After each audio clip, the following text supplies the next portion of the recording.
The year was 1994. It was a time when the world was still grappling with the aftermath of the previous decade's events, and the Pacific Northwest was no exception. An unsettling chill settled over the Pacific Northwest. The region, known for its dense forests and misty mornings, became the backdrop for a series of events that would haunt its residents for years to come. Anonymous letters, filled with chilling confessions, landed on the desks of newspapers and police departments. These letters were not just mere words, they were detailed accounts of gruesome crimes, written with a disturbing clarity. The writer, hiding in the shadows, claimed responsibility for a series of brutal murders. Each letter was a taunt, a challenge to the authorities, daring them to catch him if they could. He mocked the authorities, daring them to catch him. The letters were filled with a sense of arrogance, as if the killer believed he was untouchable, always one step ahead of the law. The letters were signed with a chilling symbol, a simple, childlike happy face. This innocent-looking symbol became a mark of terror, a signature that sent shivers down the spines of those who saw it. The happy face killer was toying with everyone, leaving a trail of fear and uncertainty in his wake.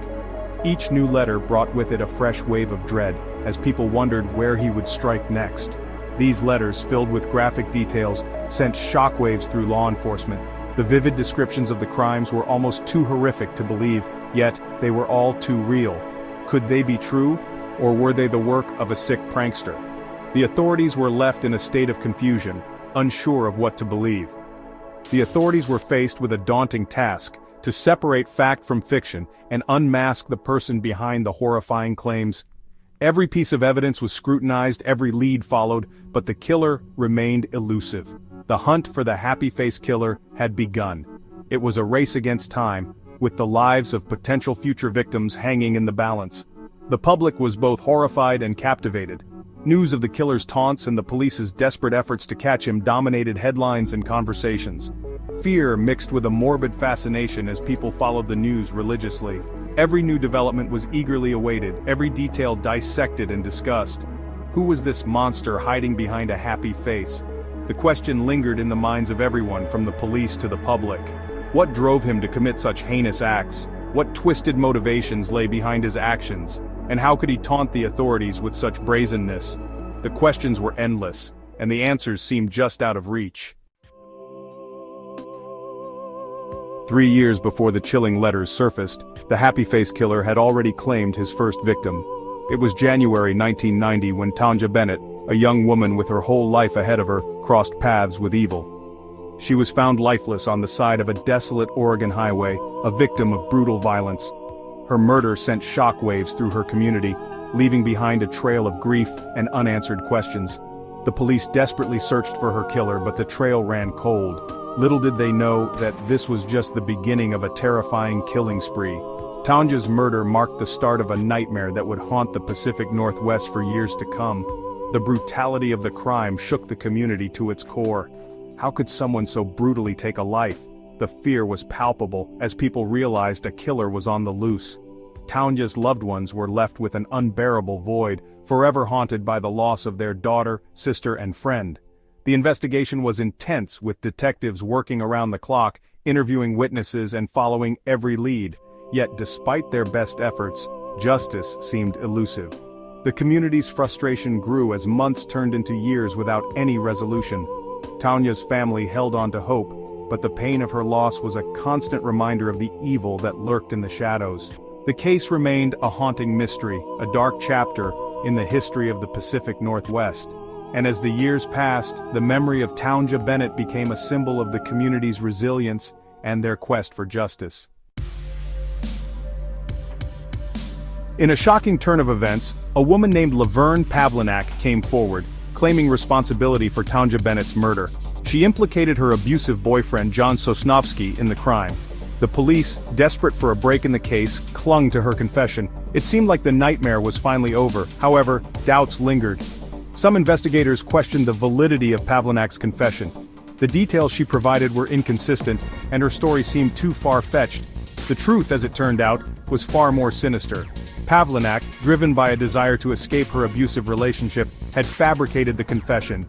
She believed that accusing Sosnovsky of murder would ensure her safety and freedom, but her plan backfired, leading to her wrongful conviction. The real killer, meanwhile, remained free, lurking in the shadows, watching as an innocent woman took the blame for his crime. The police, realizing their mistake, had to reopen the case. New evidence eventually surfaced, pointing to the real perpetrator. Pavlinak was finally exonerated, but the damage had been done. Sosnovsky, too, was freed, but both their lives were forever changed. The real killer was eventually caught, bringing a bittersweet end to a tragic story. Keith Hunter Jesperson, the man who would come to be known as the Happy Face Killer, was a long-haul trucker. He traversed the highways and byways of America, his truck his mobile domain. But beneath his ordinary facade, a darkness festered. Jesperson harbored violent fantasies, his mind a breeding ground for sinister thoughts. The open road, a symbol of freedom and adventure for most, became his hunting ground. He preyed on vulnerable women, often sex workers or transients, who he believed wouldn't be missed. The vastness of the American landscape provided him with a chilling anonymity, allowing him to move undetected, leaving a trail of death in his wake. Section 5. The Happy Face Mockery, a Killer's Signature. Jesperson craved recognition, a perverse desire to have his crimes acknowledged and feared. He began sending letters to the media and police, confessing to his murders in gruesome detail. These letters, filled with chilling confessions and boasting, were his twisted way of claiming responsibility, of inserting himself into the narrative. To set himself apart, he signed each letter with a simple yet unsettling symbol, a happy face. This symbol, a stark contrast to the horrific nature of his crimes, became his calling card. The happy face, a symbol of joy and innocence, took on a sinister new meaning. It became synonymous with terror, a chilling reminder of the killer who mocked the authorities from the shadows. The media latched onto this chilling detail, dubbing him the Happy Face Killer. Section 6.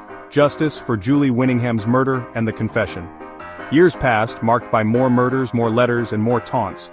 The Happy Face Killer remained elusive, his identity a mystery. Then, in 1995, he made a fatal mistake. He strangled Julie Winningham, a young woman he had met on the road.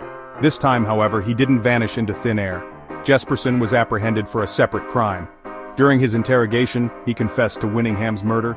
The police, initially skeptical, were stunned when he provided details only the killer could have known. The Happy Face Killer, the phantom who had haunted their thoughts for years, had a name: Keith Hunter Jesperson. Section 7. Behind Bars, Jesperson's life sentence.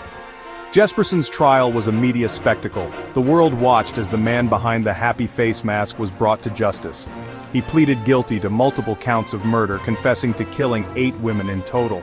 His chilling accounts of the murders, devoid of remorse, sent shivers down the spines of even the most seasoned investigators. The court sentenced him to life in prison, ensuring that he would never again be free to terrorize innocent lives. Justice, long awaited and hard fought, had finally been served.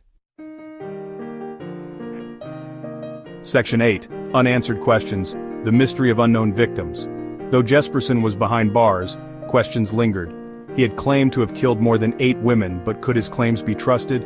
Were there more victims out there, their stories untold, their families still searching for answers?